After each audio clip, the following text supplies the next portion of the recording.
All right, let's do this. Yeah. Well, thank you everybody for showing up for our third meeting of the AWS Portsmouth User Group. Very excited to have you guys here today. Very excited to have Luke here today as well. First, a couple of logistical things. Facilities are right back over here, so if anybody needs to use them, they're right there. Hopefully everybody has pizza and water and salad and taken care of all that stuff.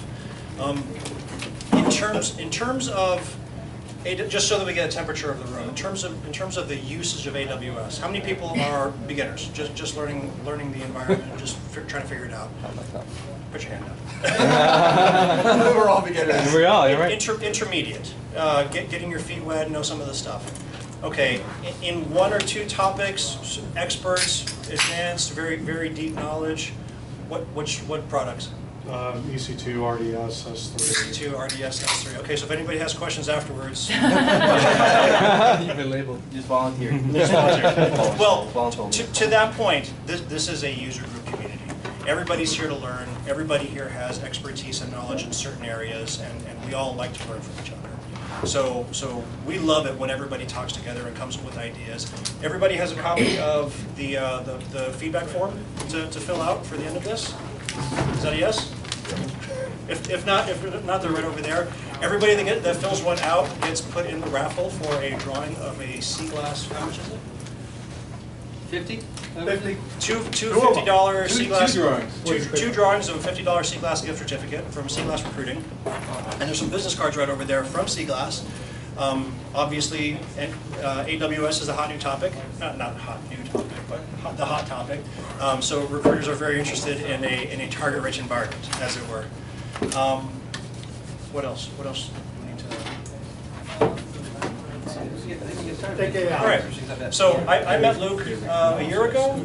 We were both in an advanced design class in the Cambridge office for AWS, and he had the misfortune of being saddled with me as his lab partner, and so he carried me throughout the entire thing. We both passed, thankfully. I skated. He's awesome, and thank you for showing up today. Did you want to get? Was there anything? Yeah, no. Thank you for inviting me. It's really great to be here. I'll just quick introduction. So my name's Luke Youngblood. I'm based out of the New York AWS office. Been working for Amazon about a year now. I'm really excited to be here. I love AWS. I'm sure you're all here for the same reason.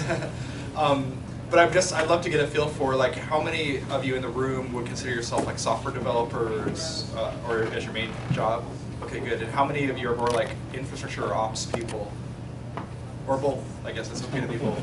Cool, yeah, okay, awesome. So, and the interesting thing about serverless and Lambda is it kind of straddles both worlds in the sense that I see customers using Lambda for ops-related function, like almost like glorified cron jobs, right? To do like those ops-related infrastructure plumbing. But I also see people writing full applications, that are serverless. And so it's kind of interesting that serverless is sort of bringing together these two different worlds of like ops and development and DevOps or whatever you want to call it. But it's really fascinating. So thanks for coming out. So just a few things before we get started. Let's keep this really interactive. Ask questions. If something doesn't make sense, it's okay to ask about it. We're all here to learn from each other, as Chris said. So let's jump right in. This is probably not necessary for this crowd. What is serverless? No server is easier to manage than no server. That's the famous quote from Werner Vogels, our CTO. The funny thing is serverless actually is servers. I mean, there's no way. The main thing that I like to think about when it comes to serverless is that serverless are servers that somebody else manages for you, in this case AWS. This is not something you have to manage yourself. So it lets you focus on writing your application and all the stuff that really does matter to you. Even if we're infrastructure guys, I'm a former infrastructure guy myself. I don't really enjoy those 2 a.m. pages when the server is running out of disk space. So I really appreciate not having to manage compute resources, not having to think about them, and just focus on the higher level stuff that I want the platform to do for me. So the origins really, a couple years ago we launched, of course, AWS Lambda, and then API Gateway came shortly afterwards. But this allowed us to kind of combine services that were already part of AWS, like DynamoDB, our fully managed NoSQL database, and other fully managed services to create full applications, which is something we couldn't really do before without some of this stuff, especially API Gateway. And API Gateway is sort of the critical ingredient that kind of enabled all of this magic to happen. And so what I'm going to cover today, what I'm going to demo for you, is based on the serverless framework. Is everyone familiar with serverless? Have you guys heard of the serverless framework before or used it maybe? It's like Chalice, right? Yeah, it's very similar to Chalice. So it used to be called Jaws when it first launched. It was like JavaScript on AWS because it only supported JavaScript. But it's definitely expanded since then. It's still Node.js is the primary language, but it kind of allows you to, it gives you tooling that allows you to easily deploy your code and your resources to AWS.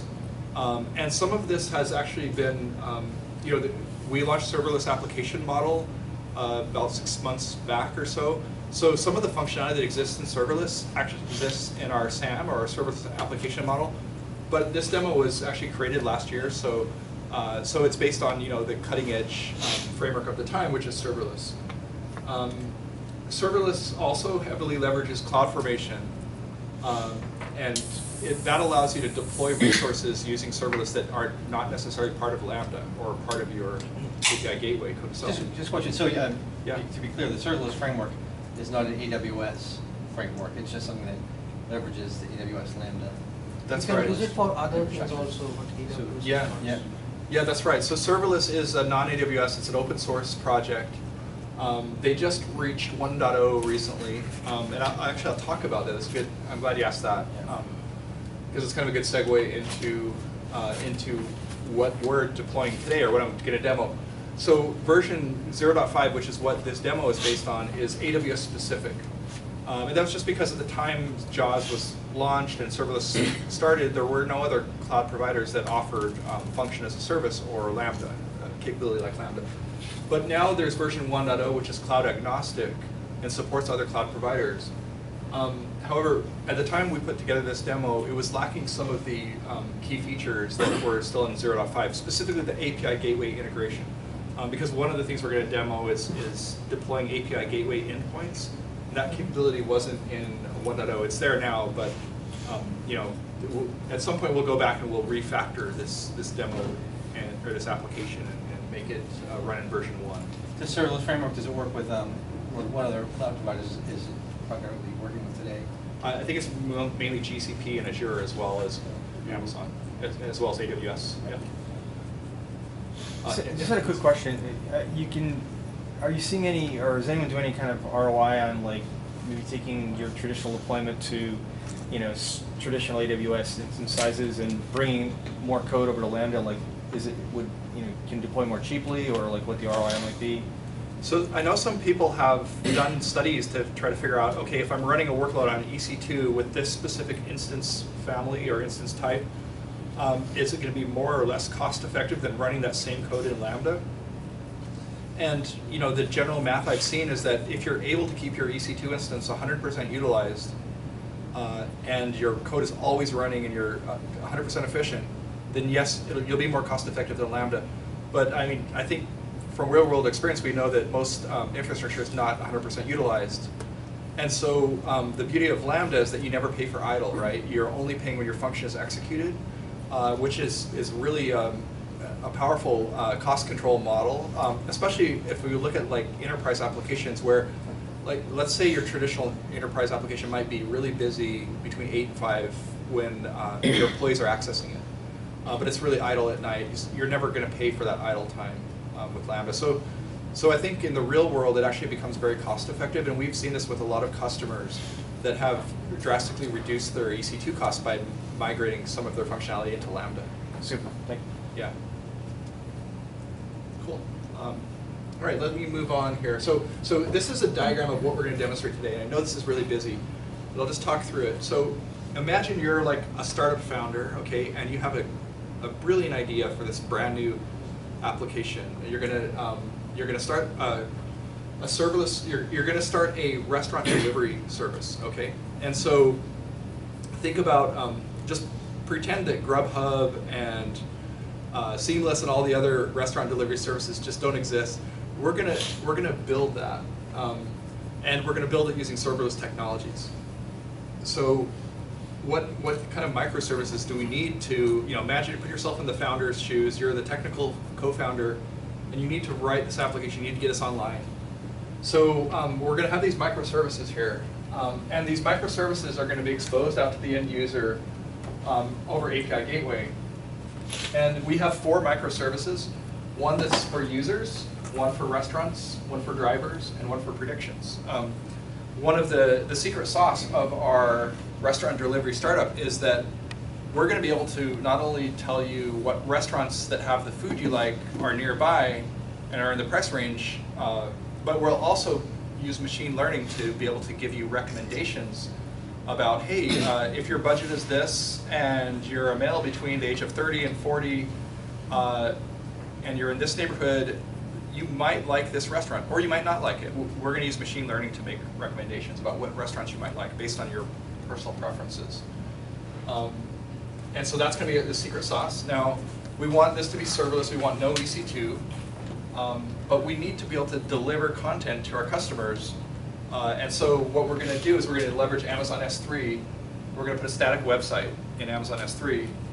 And we're going to put CloudFront in front of it so that we'll have our content distribution network that's caching our content to the end users, giving them faster performance. And so the idea is the end user hits our web application. The web application is a single page, and then it makes calls to these microservices through API Gateway. And then on the back end, we have all of the rich Amazon Web Services that you can call with your front-end microservices. And so I'll get into how this works in a minute. This is a pretty complex architecture, but I'm going to demo it for you in a second as well. And so let's just talk a little bit about serverless framework to begin with. So how many people have used serverless? Anyone in the audience have used it? A couple? A few? Okay, good. So the idea is within serverless you have a project and it has a directory structure. So you create a serverless project, and then within a project you have a different stage. So that's this box right here. And that stage could be like dev or QA or test or staging or production. Okay, and so the idea is you want to have some kind of a software development lifecycle. You can move your app from dev all the way to production. You want to be able to test it and perhaps automate some of those tests along the way.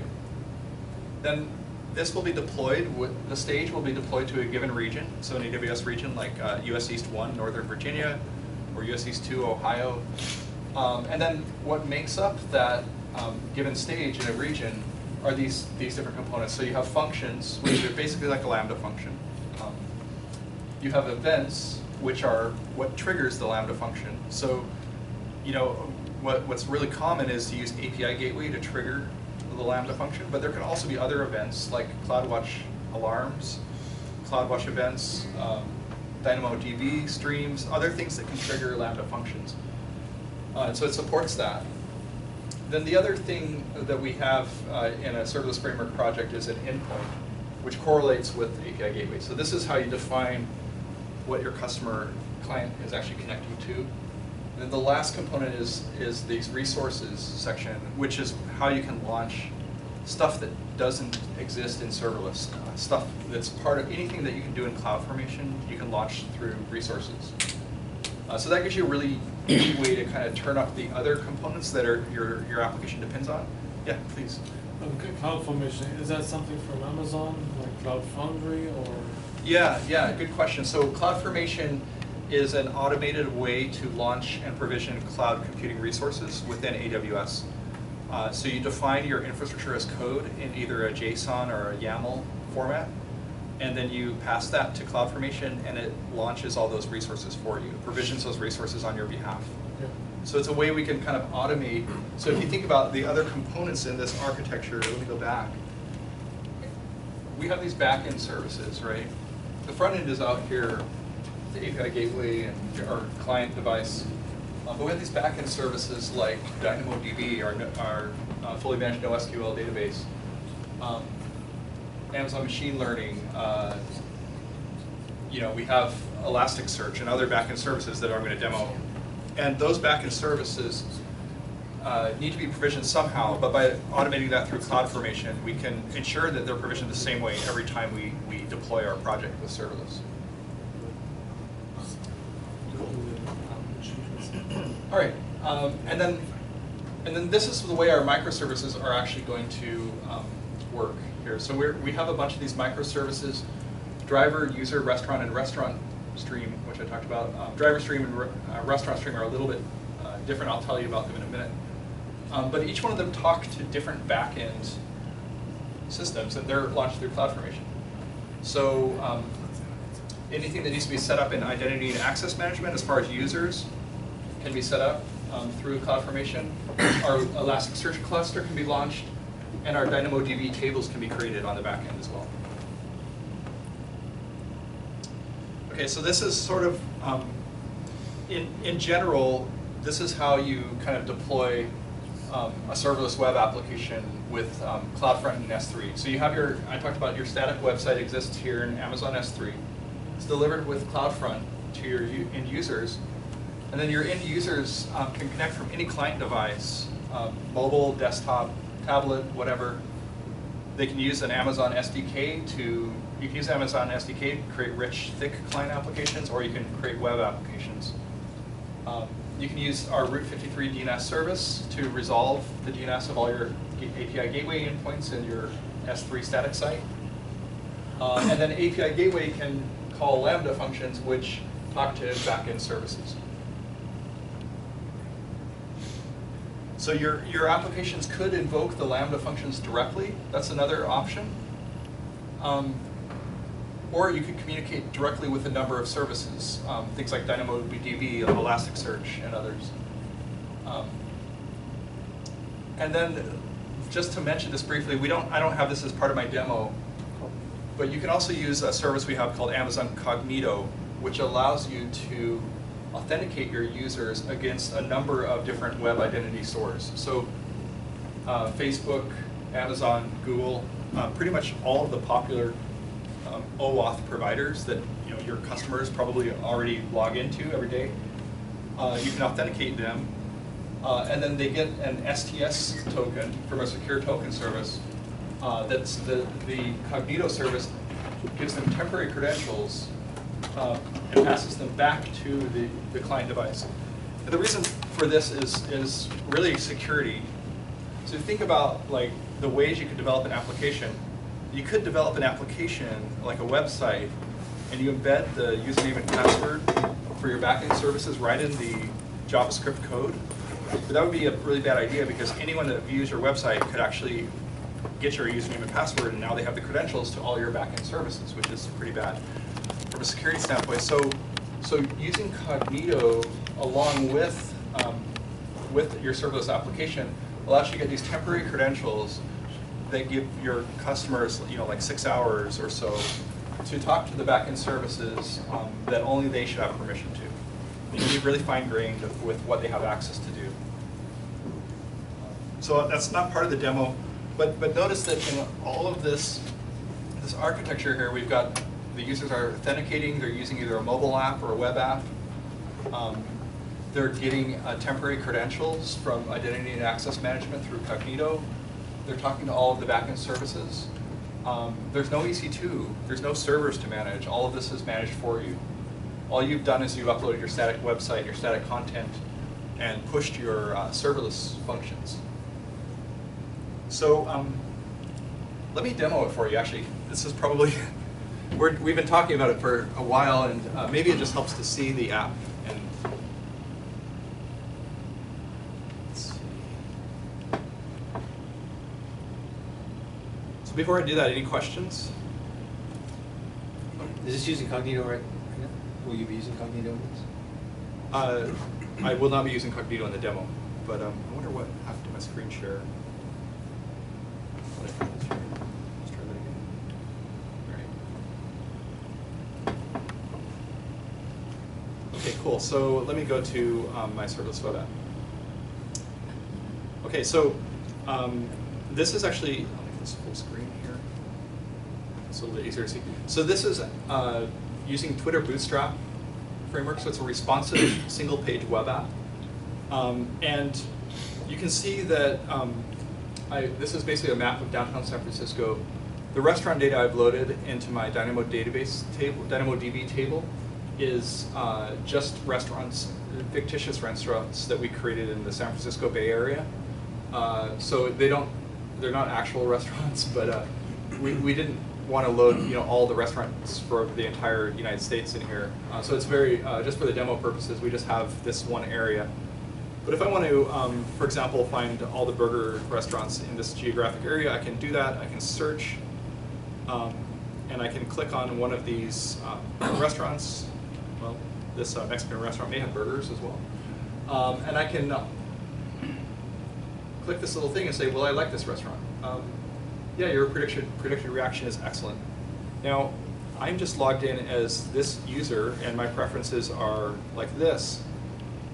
But if I change my preferences, maybe I change my age group, and I change my budget preferences, and then I redo the recommendation of a restaurant, that my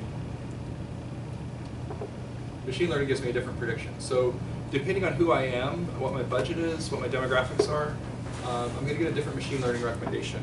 I can also zoom into a specific area. I can drag this around. We're using Mapbox for tiles. Let me do a search for continental. Let's see. Okay, continental restaurants in this area. I'll do a recommendation search. I would definitely dislike this probably because it's an expensive restaurant and my budget's pretty low. So, but if I increase my budget here, or maybe have no preference on budget, redo my recommendation. Let's see. Oh, excellent. Okay, so I found a good fit there. So there's a few things going on here. First of all, you can see the drivers moving around on the map. Now, what we're doing here, like if you think about the way that this application would work in the real world, we would actually have, these drivers would have a mobile app in their car, and the mobile app would be capturing their GPS coordinates at all times, and then streaming that data to API Gateway to a Lambda function that would update their coordinates where they are in the Dynamodb table.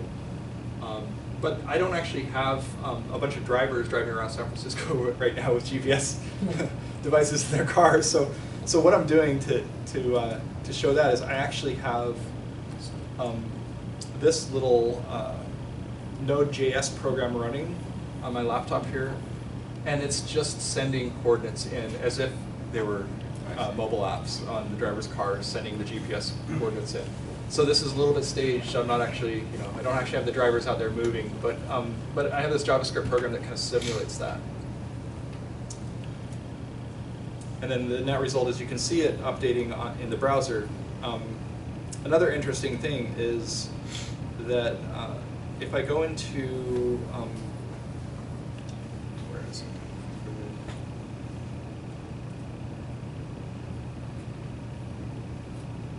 The developer tools. Okay, so if I go into developer tools, I can actually see all the network requests that my application is making on the back end. So if you guys have used the Chrome developer console before, you're probably familiar with this.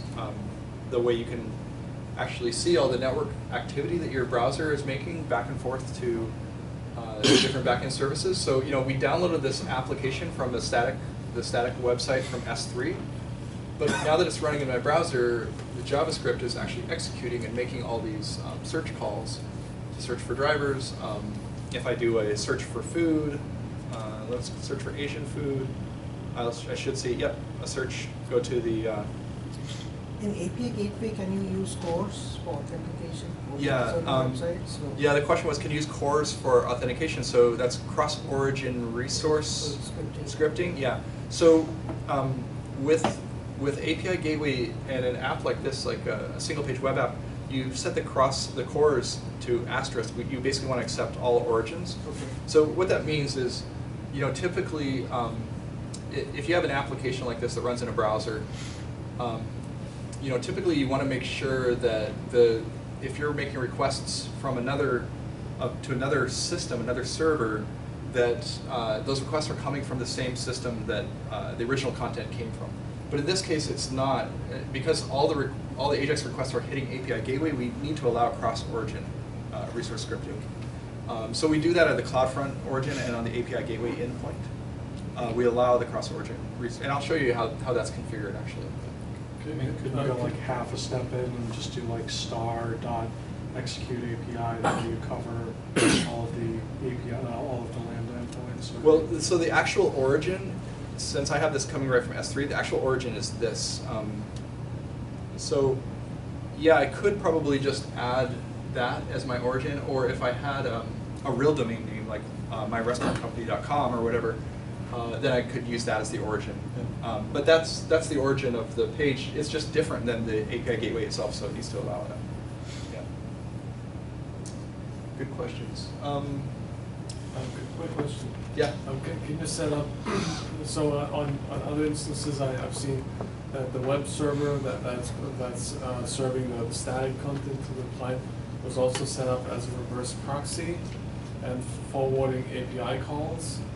Do you know what I mean with that? Yeah, I know what you mean. And can you do that with CloudFront? Or if you can, would you recommend it, or just go directly? Well, I've seen that used in a lot of web applications that are based on EC2 compute, right? If I have like, let's say an Nginx proxy that's sitting in front of my backend resources, the proxy could proxy requests to different databases or different backend systems. But with serverless applications, you typically don't want to do that, and the reason for that is because you want the client device, whether it's mobile or whether it's a web client, to talk directly to API Gateway, because API Gateway can scale to handle millions of requests per second. And so you don't want to have a single point of failure or a bottleneck like a proxy that would be sitting in between your clients and the end content that or the backend services, APIs that they want to call. So I think in this type of an architecture, it's better to have your clients hitting API Gateway directly. API Gateway can perform the throttling and denial of service prevention that you might need in a service like this, and then you don't have to worry about managing that front-end proxy infrastructure. All right, so let's go into how we built this, actually. Let's see, let me go back to the PowerPoint. So the web application, the restaurant delivery service web app, is actually a responsive web app. It uses Twitter Bootstrap. We're using Mapbox for map visualization. So all the map tiles that you saw there, where we can zoom in and out, those are provided by a third-party service called Mapbox, who is also a large AWS customer. I highly recommend them if you ever want to build mapping into your application. You can get a free API token for smaller projects that where you're not like a big company that's going to deploy an application to millions of users. You can probably use Mapbox in your application at very little cost or free. We're also using Elasticsearch service, and I'll talk a little bit about that in a minute and how I'm using Elasticsearch to search for restaurants and drivers as well. We're using Dynamodb as the backend data store, and machine learning. We're accessing that across a RESTful API endpoint. And then we're using the Node.js scaffolding tool that actually creates the static website. And we used Yeoman, which is a pretty popular Node.js scaffolding tool. But let's talk a little bit about that, though. What is a static website generator? This is becoming really popular. Basically, it enables you to get a skeleton app up and running really quickly. But there's many tools that do this. Essentially, they'll take your content, generate a static website out of it, and then you can just push it up to Amazon S3 and deliver the content directly from S3. But there's a wide variety of generators out there. If you're more familiar with Python, there's some based on Python. This one is based on JavaScript. There's a lot you can choose from. But we're seeing a huge trend lately with a lot of customers developing static sites and then having all the dynamic content exist in Lambda or exist in some serverless service. So I think now the REST is kind of a little bit old school. Yeah. The new thing is GraphQL, right? Yeah, exactly, yeah. What was that? GraphQL, you said? So REST endpoints, like if you can you go just show your architecture diagram? Yeah, do Just you now want- he's got three, the before one, first one. One, which had those three colors. Oh, yeah, this Yeah, one so here? like Yeah. here, so you see here just now, these are 1, 2, 3, 4. These are 4 REST services. In GraphQL, you actually just make a schema, and that schema could hit different points. So from a front end point of view, it's just a schema, one API with all the. So I'm not as familiar with GraphQL. Is it supported? Does API Gateway support that yet, or? So it's actually a thing for Facebook. If Okay. you use if you use a Facebook chat and all that, and they open sourced it. Oh, interesting. So you don't have to expose all your thing. So you just have, from a user point of view, you don't have to worry with all these users, drivers, restaurant, mutation for doing your updates, and then updates and creates and deletes. Interesting. Yeah. Okay, cool. All right, let's get back. Okay, so yeah, there's a wide variety of static site generators. Yeoman is a really popular one, but there's others out there that you could take a look at. And then the serverless framework actually has a plugin that lets you upload your client-side code to S3, so it can help you automate your deployment once you've generated your static site. And we use this tool called Gulp. It's like a batch tool to basically automate or script processes like this. So what it does is it runs all the unit tests on my application code. Minifies the files, writes the final copies into the dist folder, and then we just copy the files up to S3 with the CLI. And then we did, like I talked about Mapbox, we're using we're displaying the geo data with Mapbox. And then the idea here really is, we're delivering just static content, JavaScript, media files by S3. This is not a dynamic website that's using server-side scripting. All of the server-side processing is done by API Gateway, and you saw those calls going, those AJAX calls going to the browser client and hitting the API Gateway backend instead of a backend EC2 instance. So that's the main difference between, if this app was running on EC2, you would have all those backend calls going to the EC2 instance, and you'd have to worry about auto-scaling that. And then in the real world scenario, you wouldn't actually hit the S3 bucket directly. What you would actually do is you would point your, you could either point your domain name at the S3 bucket using a DNS service like Route 53. So you would have myrestaurantdelivery.com pointing directly at there. But it'd also be a good idea to look at using something like Amazon CloudFront as a content delivery network, because it can push the static files out to the edge. We have over 76 different edge points of presence around the world, so that way the content will load much quicker for your customers. And then in this demo, we just hit the S3 URL directly. And so this is kind of the process you go through with the serverless, to deploy a serverless project. So the first thing you have to do is kind of initialize the project.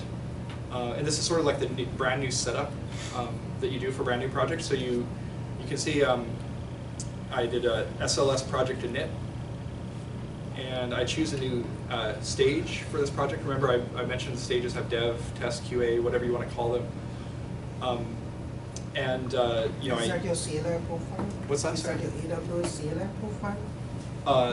Yeah, that's right. This profile here is asking for your AWS CLI credential profile. So if you have multiple CLI credential profiles, you'll see them there. And I just shows my default there. So you choose what region you want to deploy to, and then the very first thing it will do is it will deploy all the resources in your CloudFormation template. So remember, I mentioned resources can have other things that live outside of Lambda and API Gateway that you might want to provision, like DynamoDB tables or Elasticsearch cluster. And that takes a while. It takes like 20 minutes or so to deploy all those resources. The main thing that takes a long time is launching the Elasticsearch cluster. It takes about 20 minutes. And then you get this successfully initialize the project at the end. And then the very next thing you need to do is deploy a function. So this is assuming you've already written the code, written the function itself, and you just do SLS function deploy, and you choose what stage you want to deploy to, and then it goes ahead and deploys that. And so you do this for each of the microservices. Each of those microservices exists as a different function. And this is what it actually looks like when you start writing a microservice. So this is a skeleton for a microservice. Basically, if you look at the skeleton code, we're going to implement a microservice that actually searches for restaurants.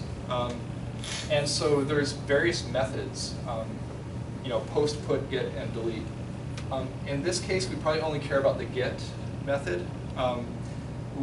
Maybe in the future, we might want to implement a put method to update restaurants. So this might allow us, if we implement this method in the microservice, later on it might allow our customer service representatives to update restaurant profile information in the database, that type of thing.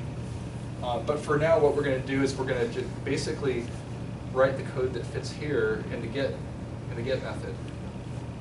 And then it's just got a few things, like, for example, it's got a DynamoDB client because we're going to use DynamoDB as our database. And so you take the skeleton code and you just have to kind of stick your JavaScript in the middle of it. And so this is the first microservice we wrote, which is basically for the get method. And what this does is this goes ahead and does a lookup of the restaurant ID in the DynamoDB restaurants table right here. And then if it gets an error, it'll pass back an error. But if it gets a restaurant, it'll pass it back as a response. So it's pretty simple. Just maybe 20 lines of code or so there. And then there's a second part to this microservice, the restaurant search microservice.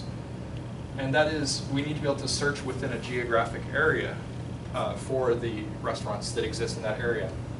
And so in this case, we actually, if you notice at the top, if we pass in this search terms and locations, which search terms would be the type of food, Asian, American, continental, whatever, and then the locations would be the GPS coordinates, top left, lower right, that we want to search in. In that case, this part of the microservice will actually make a call to our backend Elasticsearch cluster to do a range-based search of all the restaurants in that area. Now, one thing you'll probably notice here is that there's no credentials in this code. And this is another really powerful feature of Lambda, and that is that I don't have to hard code credentials in here. I can actually pass them in as environment variables to the Lambda function. So that way I can keep my credentials encrypted. I can actually encrypt those credentials with our key management service. So I don't have to put username and password in my code, which would be a bad practice. But I can still authenticate against the Elasticsearch cluster when I want to do my search. And then the last thing you have to configure for that microservice is the API Gateway Endpoint that talks to it. And so this is where we mentioned the cross-origin, allow origin star, the cross-origin resource scripting. That exists there, but you also define things like your memory size. That's your API, the memory size of your API gateway cache. If you have a custom authorizer, like if you're using Kognito to authorize that function, maybe you don't want to let people anonymously in. And then this is another important part of the API Gateway Endpoint, and that is the response templates. Okay, so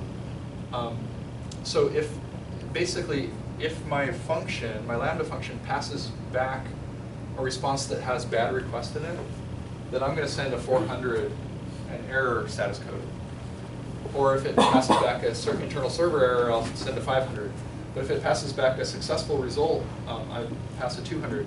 And so this will allow us to kind of capture errors that might have occurred in the Lambda function and then bubble those up to the API gateway so that you can capture them in the API gateway logs and help you to troubleshoot. Any questions? Yeah. Is there any concept like in a one-time initialization or like session initialize, like once per session or so? So if you think about like the Lambda code itself, this code is actually running every time the function gets it's all called. stateless. Yeah, Right. So in a way it's always it's always like the first call every time. You know, every client connection that comes in it creates an API gateway request, which triggers that Lambda function, and then that Lambda function executes and exits back, returns the response code to the API gateway, which passes it back to the client. And that all happens in a matter of milliseconds, and then that Lambda function goes away, poof. So there's no second run through it. It's just always like brand new code being executed.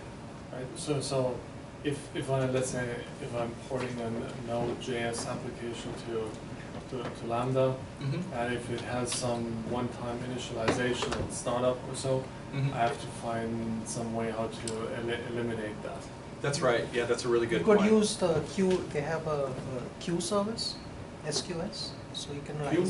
Yeah, you can actually write your stateful information in the queue, and next time a Lambda comes and reads the queue. Yeah, so there's a number of ways. If you want to store, I guess this really comes up if you want to store state, right, between function invocations. Is that kind of what you want to do?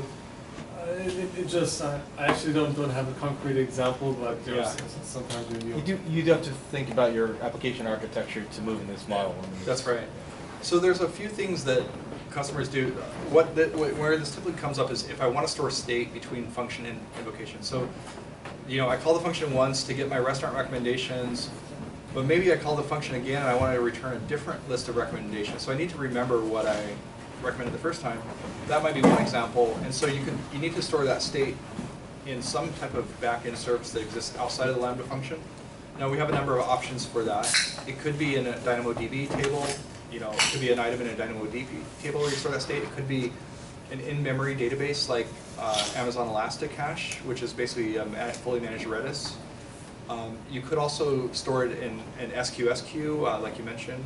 You could push the message onto a queue and then retrieve it later.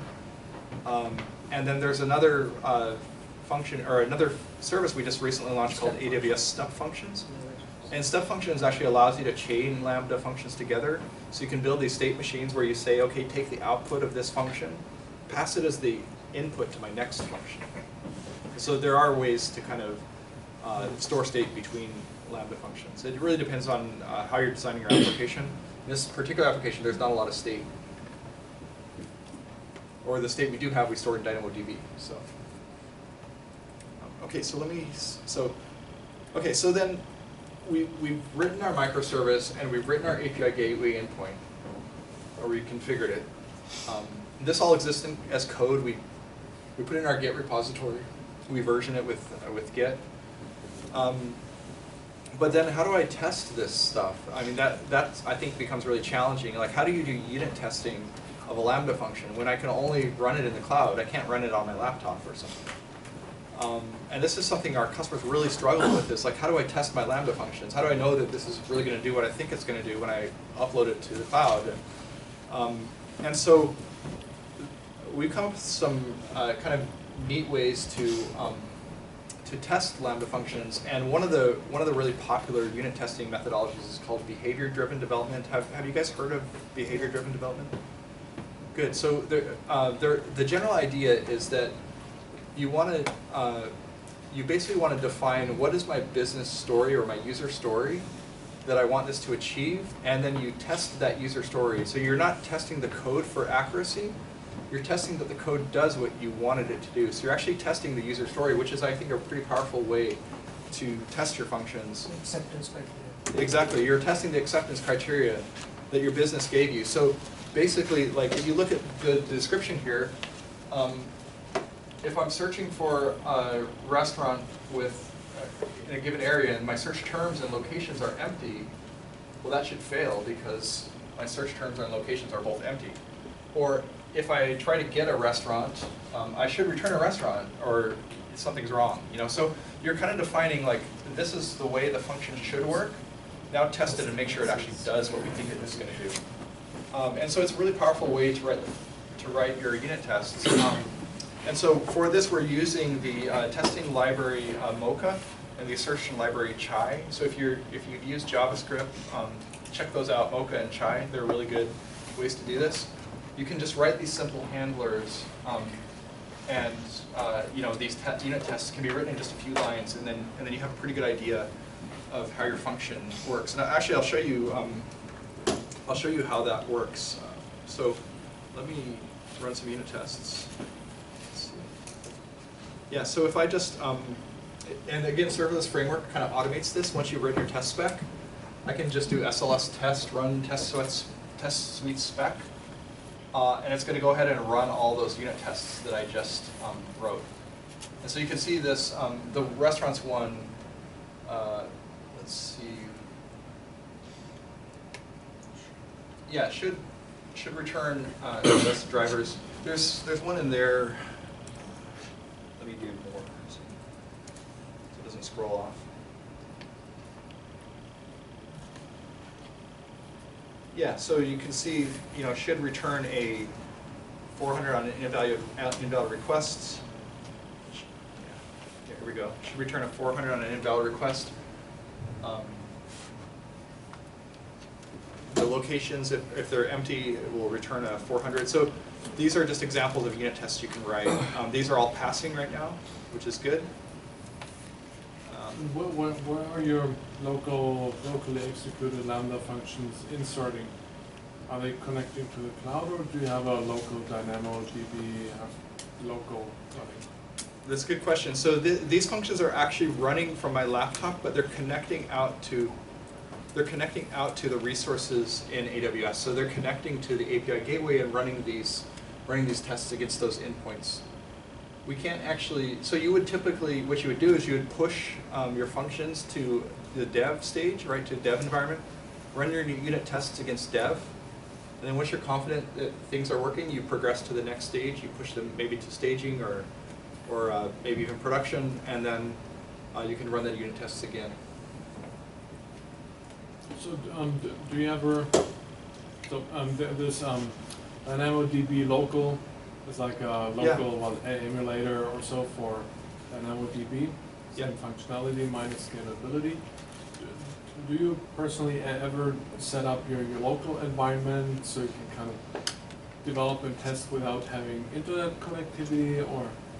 Personally, I use the cloud always when I'm testing, but I know people do use the local DynamoDB to do testing. Wouldn't that only help you if you're only using DynamoDB? I mean, that's your function thing with a Lambda function, you can't.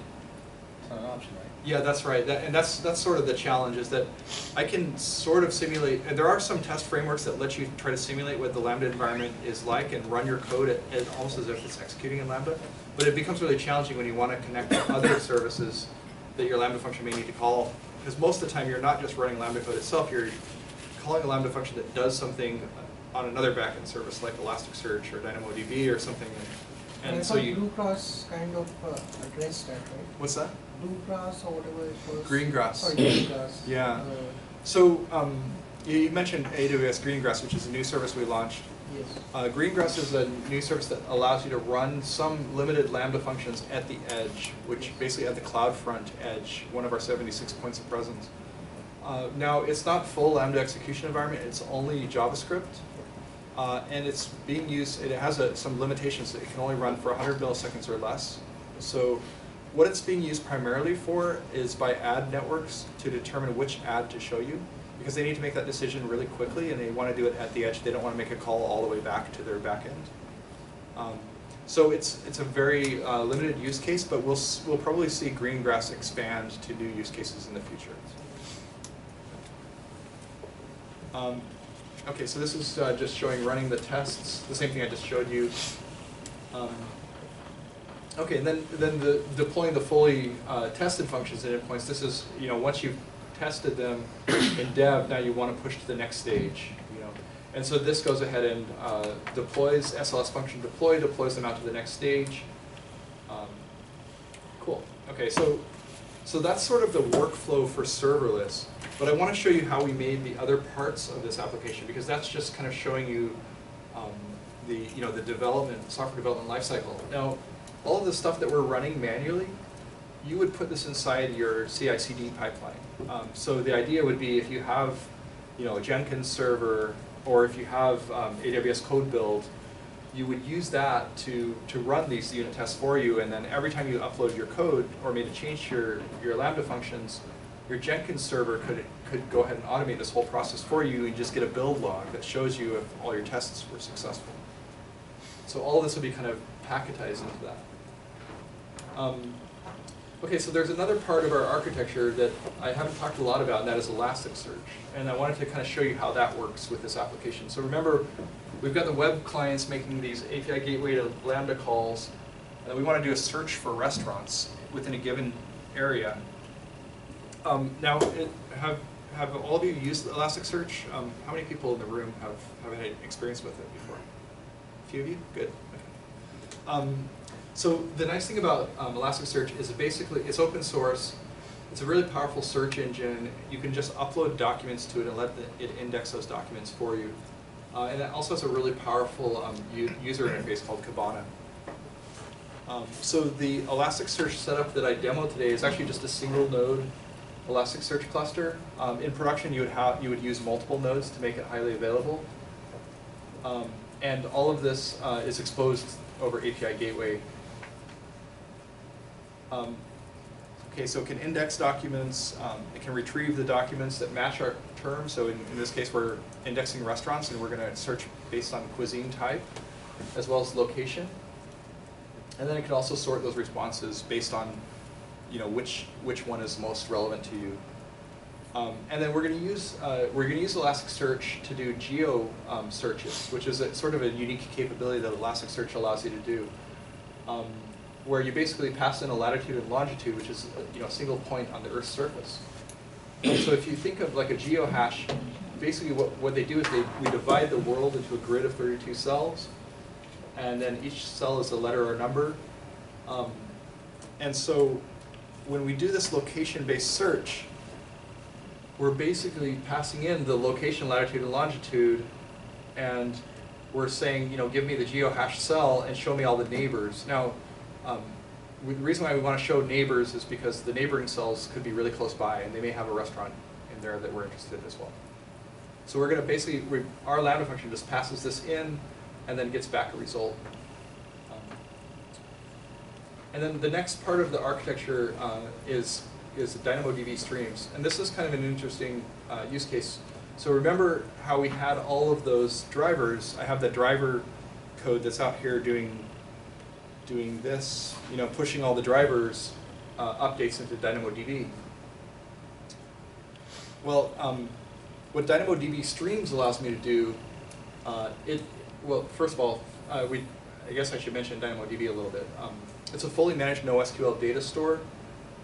It's highly available and highly scalable, and we replicate your data across 3 different availability zones.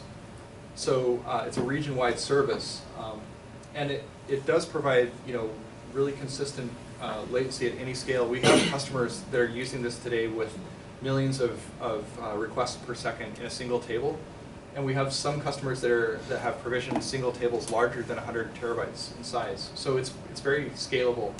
Now, what you give up is, compared to a relational database, is the ability to do complex queries like joins and transactions and things like that. What's the difference between a document and a key value data model? So really just two different types of data storage. So document, you're typically storing JSON documents, and then key value is just that, you're storing a key value pair. So and I know of a limitation that you can have like complex or deeply nested objects, JSON objects. Does one of them allow this or not? To be honest, I'm not sure. I'll have to get back to you on that. Dynamo does not allow the deeply nested, but you can use another NoSQL database for it. Yeah. Thanks. Can I ask a quick question? Yeah, please. I've always been curious about NoSQL databases, but I've never come up with a use case for them. Do you have a guideline of when is a use case of, okay, this makes sense to use a NoSQL database versus a traditional relational database?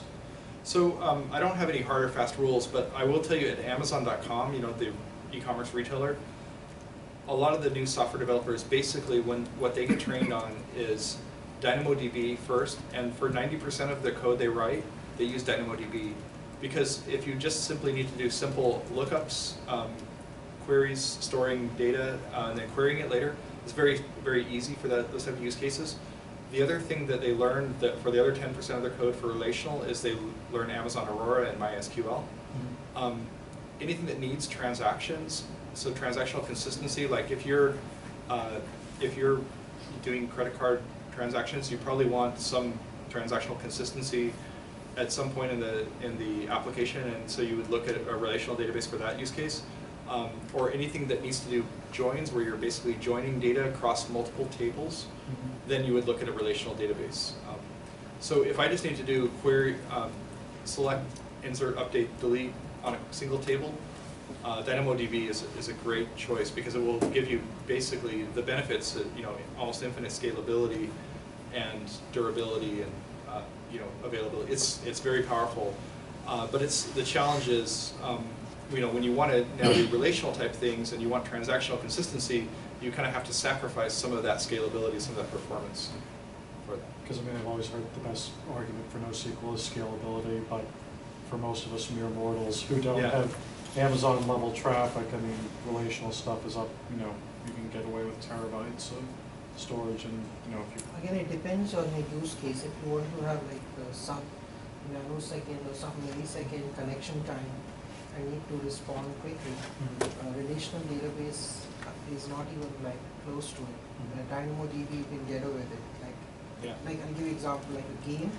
If I have even 100 or 200 people and I'm just looking at he's got drivers, he's got like 300-400 drivers, touching that, no relational database, it's not, you can't do it. It will have a lot of load. Yeah, and I think it's just, so I get the point, if you're just a small application, you may not need this.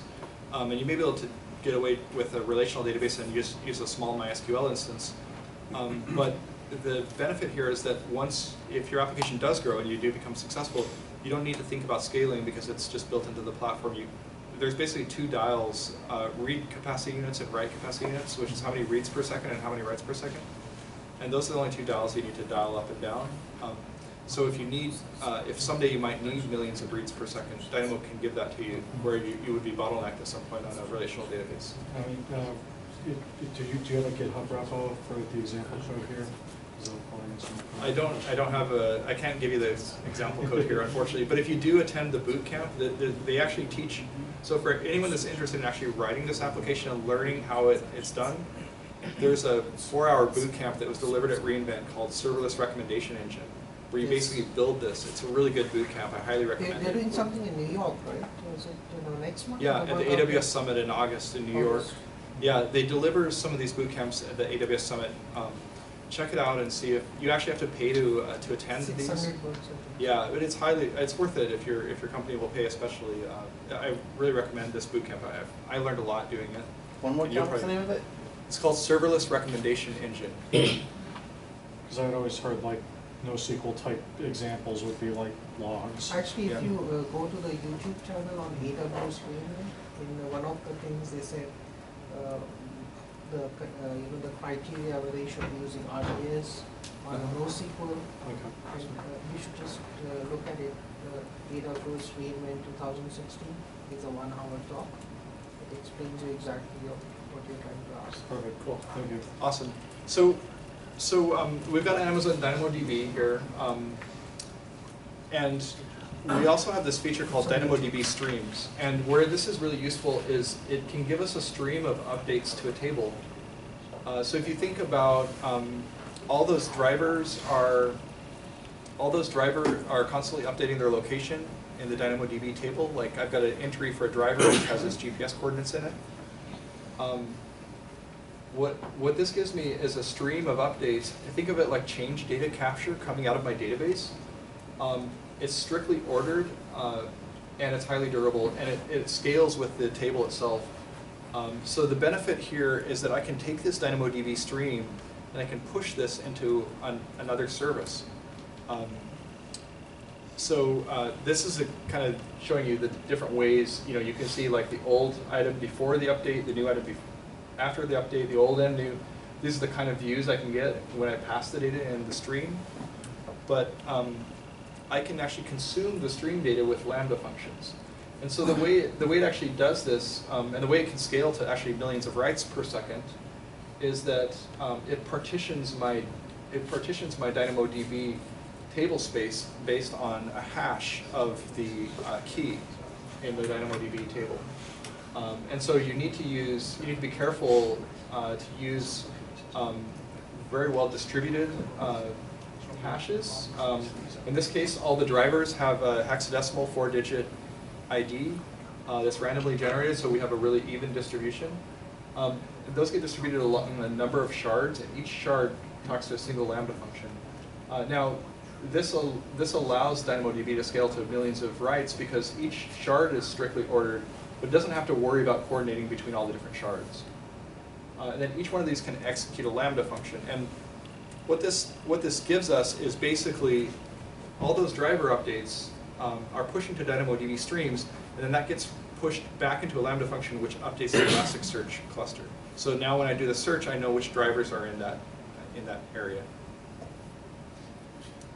So the updates, do they happen just like standard DynamoDB document updates, or is that already some kind of stream concept? The updates, so the updates are just anytime I make a change to the item or the document, then it will push that onto the DynamoDB stream. Yeah, so the stream comes out of DynamoDB. That's right, it comes out of DynamoDB, and then it triggers the Lambda function, which takes that update and then writes it to Elasticsearch. So it's effectively updating the index document in Elasticsearch, which stores that driver's location. So now, one of the things I wanted to talk about here is sort of how to troubleshoot our application. So this is another challenge that a lot of customers face when they go to a serverless model. It's like, this is great, we have no servers to manage, but what's the first thing we do typically when our application has a problem? You know, we might get on the server and look at a log, right? Or hopefully we have our logs sent somewhere else and we can look at them. But we have no server, so where's the log? CloudWatch. Yeah, that's right. So I'm going to show you kind of an interesting way to troubleshoot serverless applications. I don't know if this is the joke on Twitter that, you know, we replace our monolith with microservices so that every outage could be more like a murder mystery. Because, you know, it's like we've got all these microservices talking to each other. How do we know which one is having the problem, right? So what we're actually going to do here is we're going to use Elasticsearch to collect those Lambda error logs. And so what we do is we actually, so you know how you can have multiple triggers for Lambda? We can have an API gateway trigger a Lambda function. We can have a DynamoDB stream update trigger a Lambda function. We can also have a CloudWatch log trigger a Lambda function as well. And so in this case, we're setting up the CloudWatch logs trigger. And if you notice this little event equals error message star, that's basically saying I only care about the events that have error message in them. Send those to my Lambda function, which sticks them in Elasticsearch as documents for me. And then the cool thing is that now I can use that to sort of do real-time troubleshooting and see what all those errors are that were generated. And actually, I'll show you how that kind of works. You know, can anyone think of a creative way that I could actually generate errors? I wonder if someone in the audience can guess if we have a creative way to generate errors in our application. Throw a bad request in with Telnet or something like that? Yeah, good guess. Actually, we can, remember the unit test we wrote, we can actually inject those errors, right? Because we're making bad requests in our unit test. So, so if I run this again, my test suite against my dev functions, it should generate some new error messages for us. And what I found in my testing, it takes about 30 seconds end to end from when I generated the bad request to where it hits CloudWatch logs, invokes Lambda function, and gets into Elasticsearch. So if I go to, I have a Kibana dashboard here. Let me refresh this. That's the one that just came in. Okay, so yeah, so if I go here, I can see this June 13th, 2004, and I can make these nice dashboards, bad requests stacked by type. I can make these dashboards that show me like how many bad requests I'm getting and what's the breakdown of those different bad requests. You know, this was a bad request for locations, the locations method. This was a bad request or an invalid request. And then if I generate more, I can see those show up as well. So I think this is a really good way to kind of troubleshoot your Lambda functions, to set up dashboards in Elasticsearch and use that. Now you don't have to run any servers still to do your real-time troubleshooting, and you don't actually have to log into the AWS console to start looking at logs and things like that. You'll have it all in Elasticsearch. And I can actually just, so another thing I can do is I can actually just discover and search through my logs here and look for, you know, like location or, oh.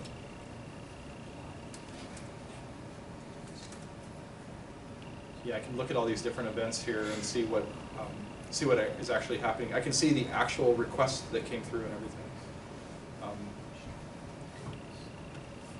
Valid coordinates. You know. So it's a really good way to troubleshoot. If I go back to that visualization, I should see, yeah, I see some more that I just generated here.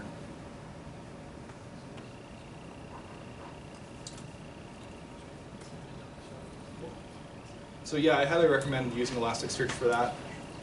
And the last topic I want to talk about is machine learning. So we actually use Amazon machine learning in this demo to predict, will I like this restaurant? The general idea is we want to identify patterns in a data set and derive predictions from them. And so this is the way that's working. When I click that button, like, will I like this restaurant, it's making an API gateway call to Lambda, which is calling the machine learning endpoint. And so the first thing you have to do is you actually have to train your machine learning model to generate the predictions. And this is sort of the way this works. On the right-hand side here, we take the customer reviews that we've gotten from previous customers that have eaten at these restaurants, and we stick this into S3 as a data source.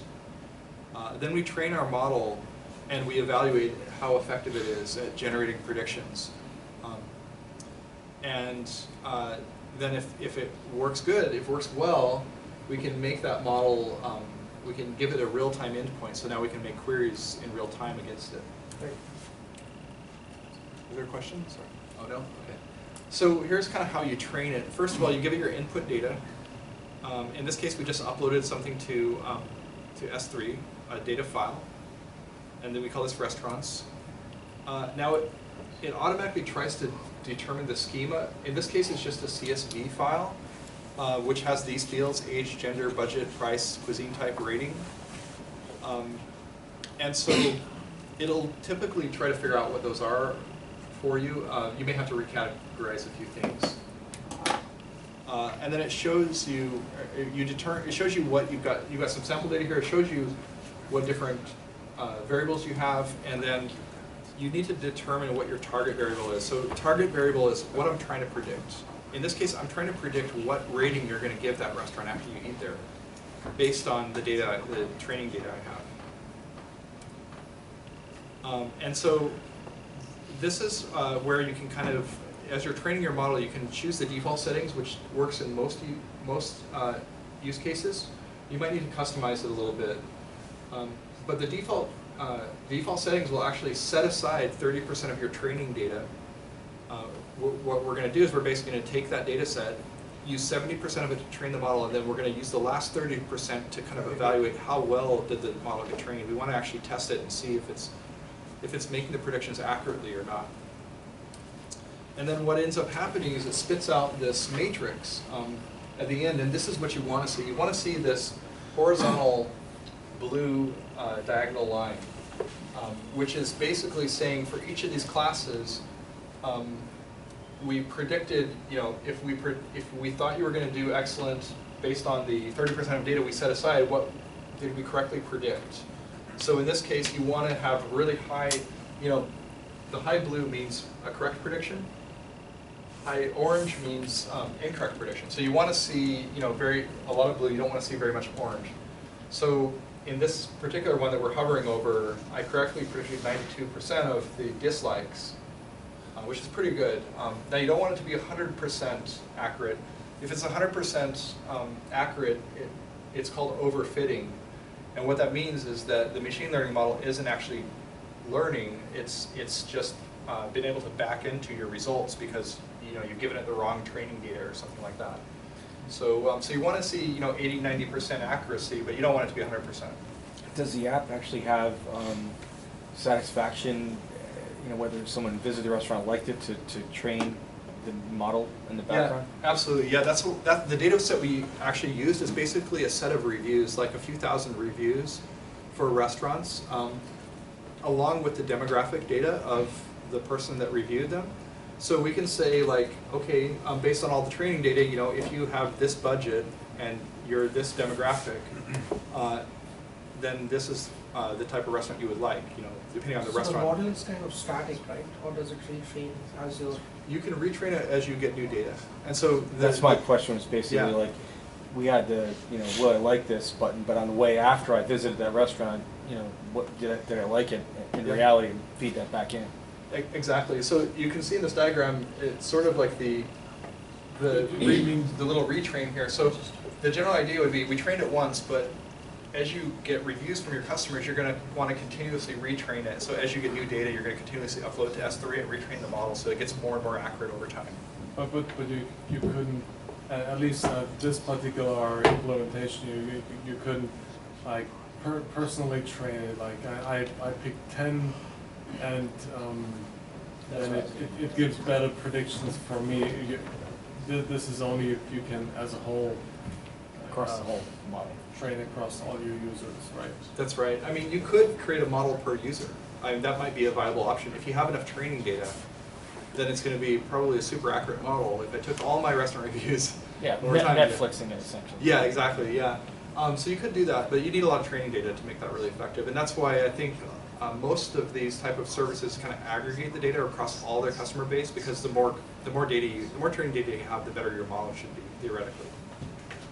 So can you only retrain in batches, or can you have like a stream going back to your ML model to retrain in like real time? That's a really good question. We don't support that real-time retraining of the model. It's basically done as a batch operation. And as far as making predictions, we can do predictions in two different ways. We can do predictions in batch, or we can do the real-time predictions, which is like, basically you get a RESTful endpoint that you can hit and make the predictions in real time, which is what we're doing for this application because we want the user to see the prediction immediately. But you can do it in batch as well. We don't yet have the capability of retraining. That'd be a great feature to add, to be able to retrain the model in real time based on new data as it's ingested. So I know this is AWS, but if you want to do it like super simple, there's a thing which there's a service called bigml.com. What it does is this model which you said, it exposes it as an Excel formula or a SQL query. So you can actually just run that, and it will do the same computation. Great. Cool. So then, once we've trained our model and we've evaluated its performance, we're happy with it. Then we have these options. This is what it looks like in the console. Of course, like I said, generate batch predictions, try real time in your browser just to test it, or create an endpoint, which is what we do for this application. We create the endpoint, and then this is basically creating the real time endpoint. The size of our model is pretty tiny here. No, it's 200 seconds actually. Toggling it there. This is, so when you first created, this is the default 200 peak requests per second. You can dial this up. This is a soft limit. This is mainly a guardrail in there to prevent you from getting a high unexpected AWS bill. But if you wanted to get thousands of requests per second, I don't see a problem with that. All you need to do is open an AWS support ticket and we could increase the limit for you. Cool. So that's pretty much it. I think at this point we can open up for questions. And I have a question about the serverless framework, right? So you mentioned that you're using JavaScript in these for this landing functions. Last month we had Wally who was here. And we asked him a question about Lambda, and basically, in practice, how many companies, or how many people have you seen are using JavaScript versus Java versus, is another one. Python is, Yeah. So, and he said that he'd said he'd only seen in real life situations, everyone's using Java. not true. That's what he said last What- month. So what I've seen is a kind of a mix of JavaScript and Python are probably the two most popular languages. And I would actually say maybe Python's a little more popular recently, just because it's very quick to get started, but JavaScript and Python are probably the two most popular. Definitely there is some Java code, but I think Java's a little bit more challenging because of some of the code size limitations, right? You could easily start bumping up against those with like large Java projects. Other thing is Java Lambda function is much slower than a Python or The JavaScript. startup it is, yeah. Startup time is Startup, longer, right, so- yeah. So Yeah, it was, the question was really just, what have you seen? And so, Uh-huh. in his sphere of influence and his, in the work he had done, he'd really only seen people using Java, possibly because that's what most of the backend developers use to Yeah. begin with anyway. I was just curious what you've seen. I think it really depends on the customer, right? And different customers will use different languages just depending on what they have the most familiarity with, most skill set with, most tooling around. But I definitely see the interpreted languages like JavaScript and Python being super popular.